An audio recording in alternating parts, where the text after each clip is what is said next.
All right, everybody, back here in the Big Easy. I want to jump inside real quick and just give you an idea how big these boxes are. So that's a 40-pound river anchor. The box is huge, so we're going to close that real quick.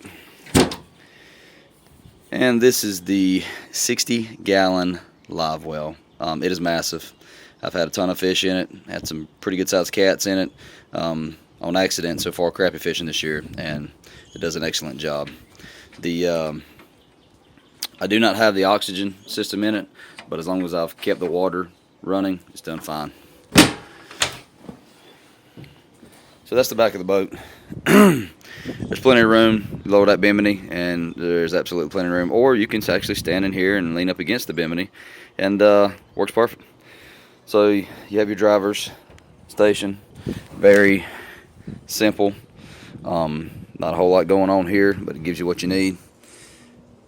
The Humminbird, the 998, fits perfectly right here.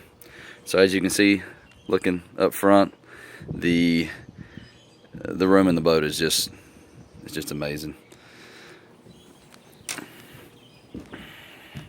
Storage underneath these seats. Plenty of storage underneath the seats. So I got my Drift Master rod holders there. I got my cutting board that goes up on that rod holder there. So that's one of the couches. Yep, once again, couches, because they're huge. Storage there, but you can open up the big side, and you got more storage, and of course, that does pass all the way through there. Just gives you access to one side if you want it. The port side of the boat, the passenger side of the boat. This backrest is perfectly angled. Let's see if you can get that. But yeah, that is very comfortable for a day on the water.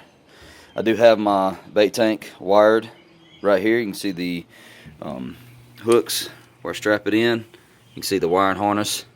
I just pull that out. That's where I plug in my bait tank. Strap them down right here.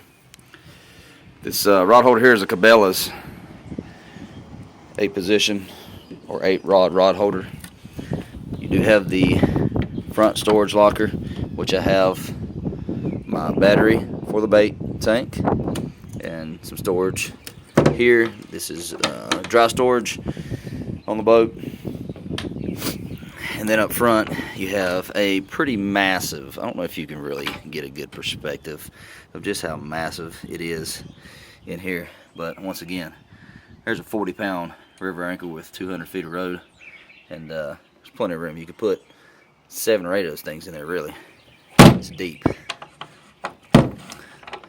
So I had Jeff Jones Marine put me a stereo system on it, just a simple stereo system. I linked this Humminbird to that trolling motor. You see the puck on the end of that. And then I've also got the iPilot link with the Minn Kota system, so that I can Bluetooth from my phone and also run it off of the 900 series Humminbird up front. The 2 brackets here, there, and there are what I use my Drift Master rod holders on, and I bought the beefier ones. They're really stout, so they don't bend if you get a good fish on it.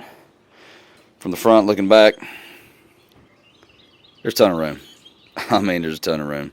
So if you guys are thinking about a pontoon boat, but you don't want to give up your fishability, if you want something that's going to stand the test of time, it's going to last, you can beat it up. I've got the cans of spray paint to touch this stuff up as I ding it. Hadn't had to use it yet, but it does come with a table. There you can see in that black little circle section, its table stands right there, and there's a 12-volt outlet right here underneath this rod holder that you saw when I showed you the bait tank. But anyway, if you're looking for a boat that will do it all, I promise you, you will not be disappointed. Sea Ark Big Easy. Give Jeff Jones Marine a call out in Kentucky. They absolutely will beat anybody's prices, and they have been wonderful to deal with. All right, everybody, take care.